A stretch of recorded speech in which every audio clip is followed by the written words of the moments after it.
To close off, once more again, BaumLand. Benedikt is a geoecologist and worked in Tanzania, writing his PhD to look at is there a nitrogen cycle that could be improved, but he is an arborist as well. He has a mixed orchard, he is in Solavi gardening project, but today, for us, he looked at how can we work with compensation, so a potential, where do we get money from to plant hedges. One final presentation for today from Eric. Ja, danke schön. Thank you. Das ist mal eine That schöne Landschaft. is a great, beautiful landscape, isn't it? And notable is that we humans created it, knowing from using it, knowing of what's not going to happen, what's going to happen if we don't do it. And this is what we have seen over the last 70 years. Hedges have been reduced by 50%. So what do we have now to catch up that? And I'll ask now, well, can we have regulations that are part of the solutions? It is a bit distracting because, of course, this is part of the problem and destroy things. But it's clear that the use of area in Germany is reducing. We are over 50 hectares per day now, which is 70 football pitches every day. With the energy turnaround, it's not going to get less. But also, we have an instrument here in the foreseeable time to use and work with. And the regulation means if we take action in the nature, we have to compensate. And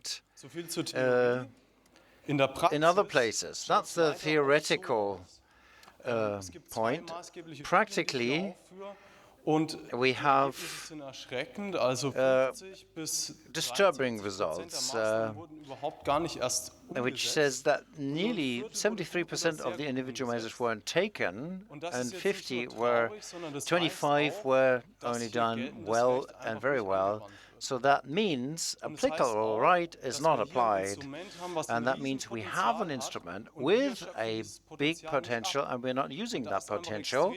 And this means it's very important that we, as the ones who want the landscape to look different, make an offer there and take action there to make use of the potential. And politically, at BaumLand, we are working exactly for that, not only for the hedges, but for agrofals alleys. Starting with the funding programs, we've done research in all federal state. With database, you can find it if you scan the QR code here. And in compensation, we're just in that. We're just starting to work with that only. And with the networking, we develop recommendations that we give to politicians. As you see here, this is in the Environmental Ministry in Schleswig-Holstein last week with the State Secretary Günther and Mr. Minister Goldschmidt to improve this. And these recommendations do not only address people making decisions and administrations, but practically we can use them as well. If you plan compensation measures and you do this in negotiation, it's never said how many points you get for an eco point. So use our recommendations to improve that locally for you so that the measures work well.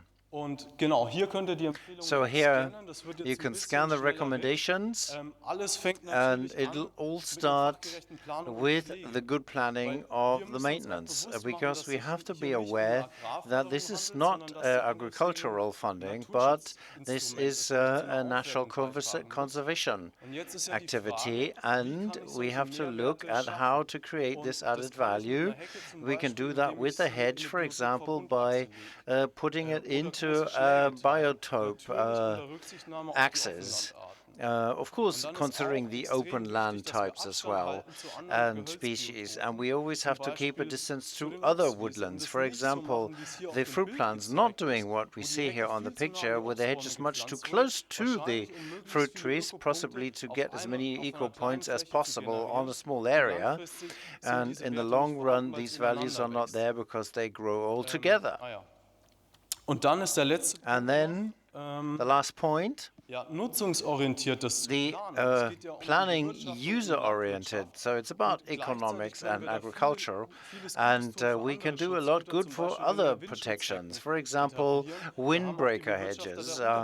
Then the subculture operators have something to do, and it's good for them, and that's what we can protect, what we use best. So these are some impressions of this. On the left-hand side, you see quite clearly where the water is.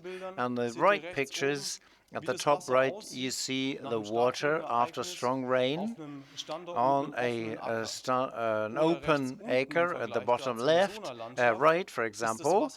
You see the water we have flowing off, but the water is clear.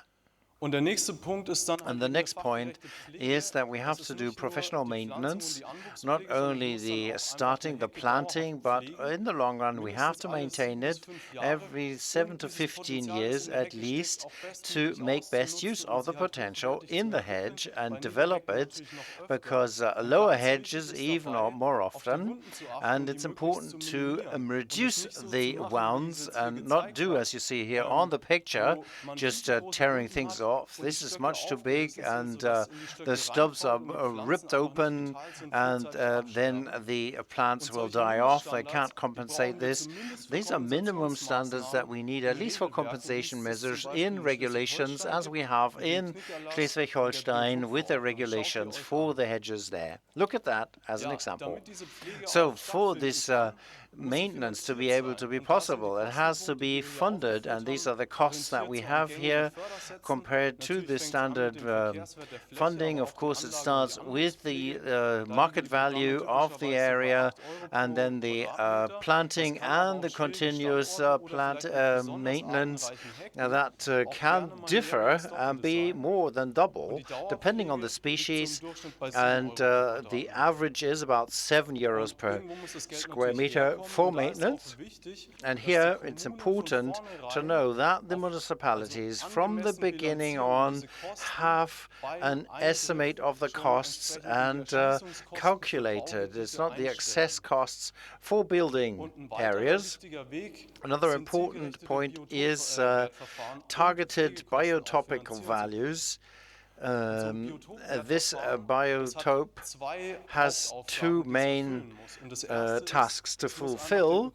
One, it has to represent the ecological value of the area, and in this it has to be incentive for value-adding measures so that we get value added to the hedge. And we can take an example to look at this here. For example, is the eco account regulation in Sachsen-Anhalt. So in the end, this is nothing else than a table where we can say what money I get or what points I get for what measure. There's different types of hedges here. And on the left-hand side in the column, or on the right-hand side, you see the value for existing hedges, which are of course higher than for new hedges. And here I can work with existing hedges in this type of model. For example, if I look at the top hedge, a shrub hedge of mainly native types, if I build this up to a scrub and tree hedge, I move from 18 to 20 points, so I can generate 2 points per square meter. That's a very simple model, but that is difficult to work with. It's much more differentiated to have that in Baden-Württemberg, where we have much more types of hedges.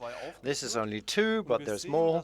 And here we see that in the existing values for each type of hedge, we have ranges of points. So starting at the top, the dry, warm locations, So there's a base value, which is the 23, and a minimum value of 14 points, which this type of hedge gets, and it can go up to 35. And if you look at it, you'll see the bottom, down to the bottom, is less than to the top. So that means an average hedge is not averagely high value, but I have much more to do to improve. And that gives us potential to create them in an ecological way.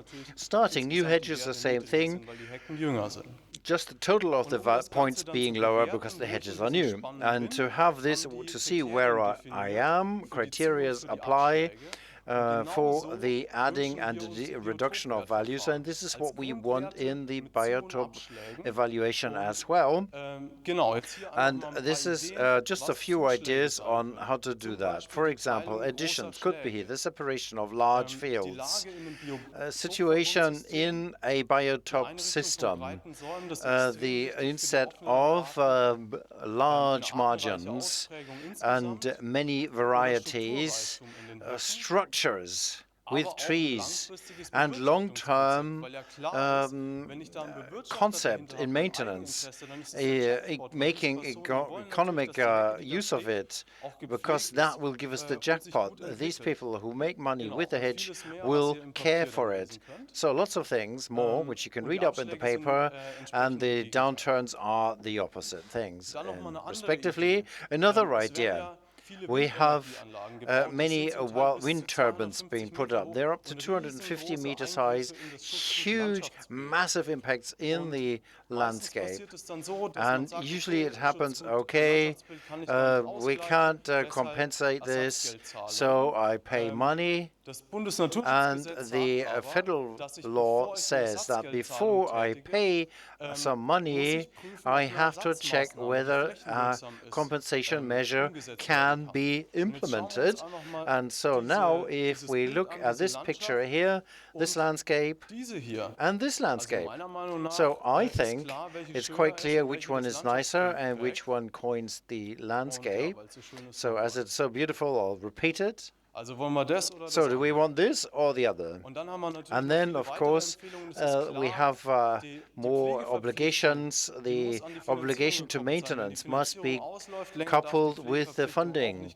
If the funding expires, the maintenance has to expire as well, or the duty of maintenance. Of course, it must be possible to prolong it by adjacent programs, follow-up programs, use and protection, using the cuttings, using the berries.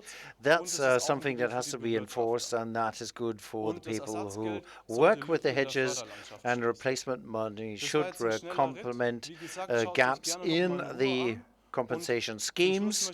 And to finish off with, I want to say, if you want to go into that compensation, come to the compensation meeting convention in Hanover in 3 weeks. There's lots of lap over, and lots of the compensations and the recommendations that we have is what we have from mixed orchids. There's much more data available, and agroforestry is important for the hedge people, because the hedges stand for versatility, for diversity.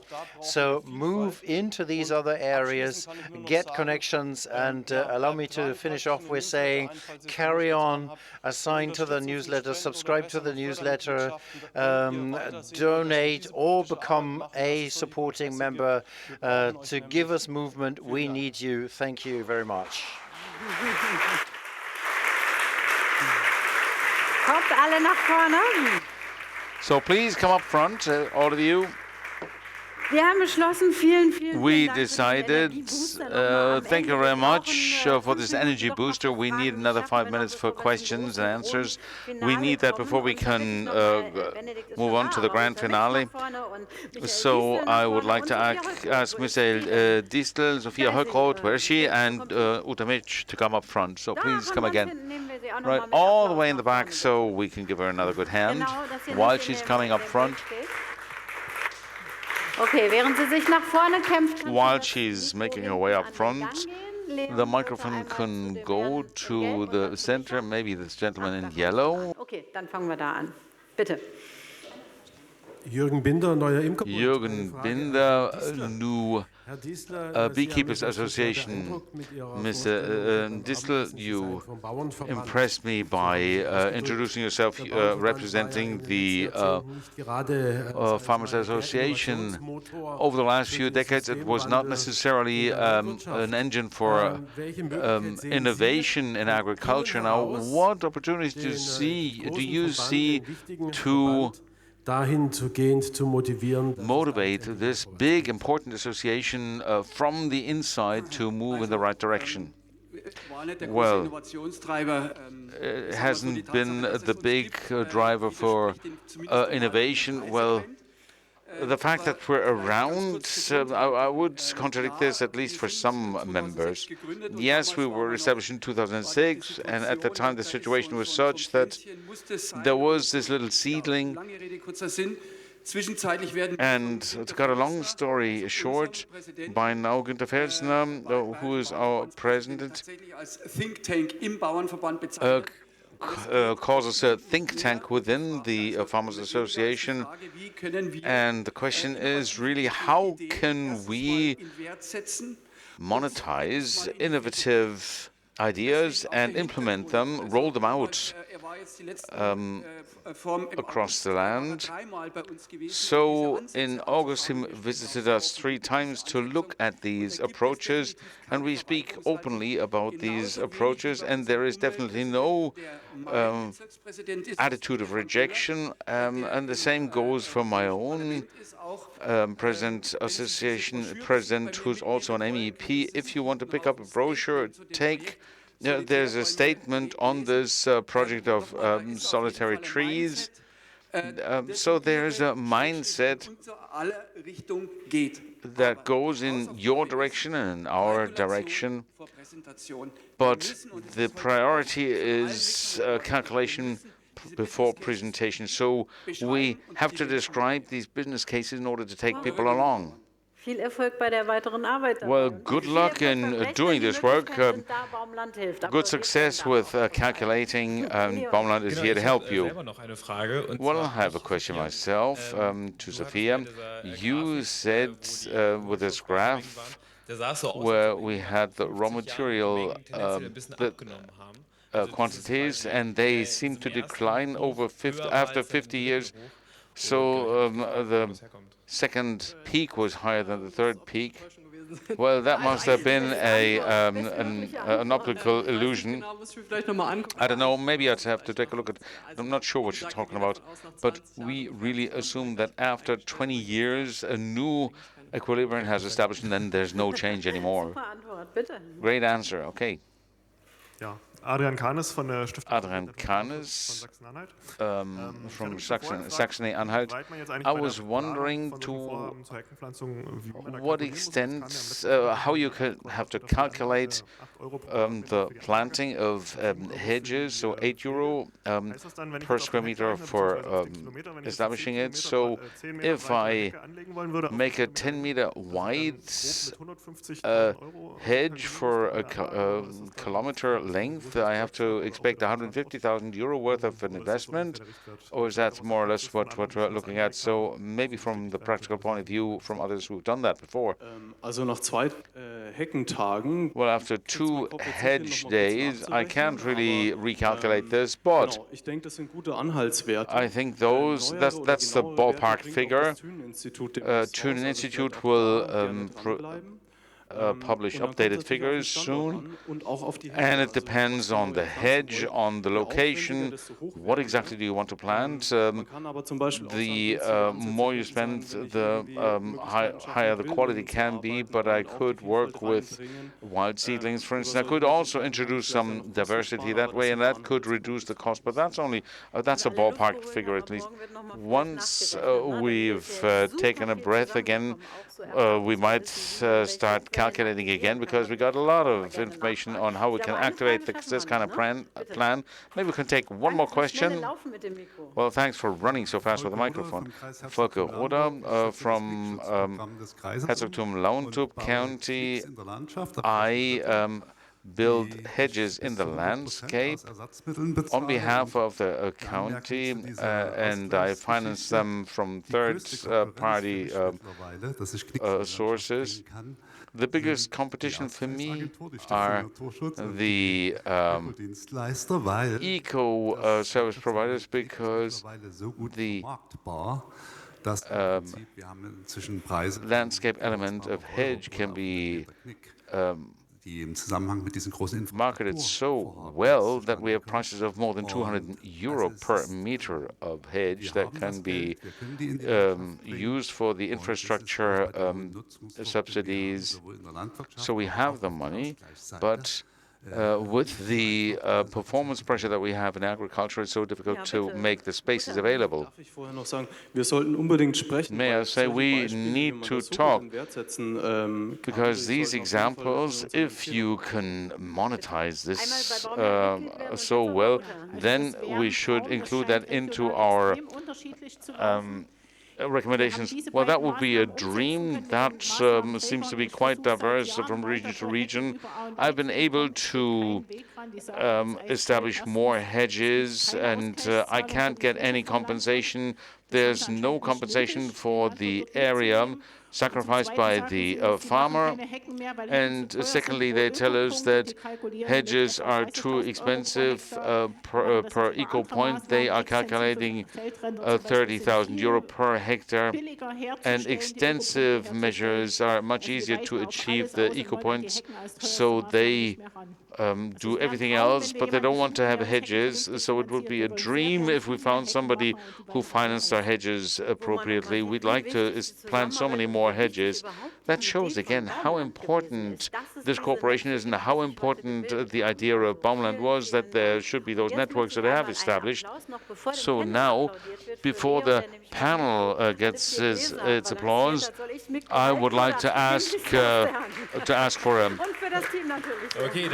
an applause for Leon and the team. Okay, so one of the final rounds of gifts. So there's something. This rowanberry jam, and so that's Mary's Marmeladen. So please pick your own jar from the top. Here you go. And we'd like we would like to ask for a little bit of a donation for Leon so he can afford a jar himself.